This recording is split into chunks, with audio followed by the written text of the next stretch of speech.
ஆண்டாள் திருவடிகளே சரணம்.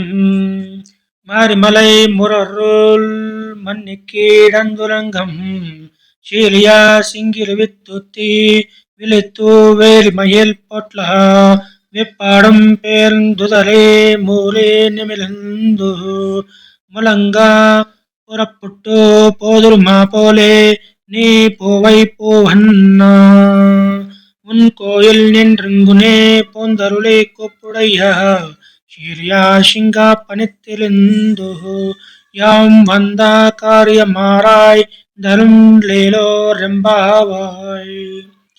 వర్షాకాలంలో చలనము లేకుండా పర్వత గుహలో ముడుచుకుని పరుండి నిద్రించుతున్న సింహం మేల్కొని తీక్షణమైన తన చూపులతో నలుదశలా పరికించినట్లును పరిమళము గల తన జూలు నిక్కబడుచున్నట్లు అటునిటి పొర్లి లేచి తన శరీరమును బాగా సాగదీసి ఒళ్ళు విరుచుకుని ఒక్క పెట్టున గర్జించి గుహ నుంచి రాజటీవీతో బయటకు వచ్చిన విధంగా ఆతసీ పుష్పపు రంగును కలిగిన ఓ స్వామి, నీవు నీ భవనము నుండి ఆ సింహరాజు మూర్తిని వచ్చి మనోహరంగా అలంకరింపబడిన ఈ దివ్య సింహాసనమును అలంకరించవలను.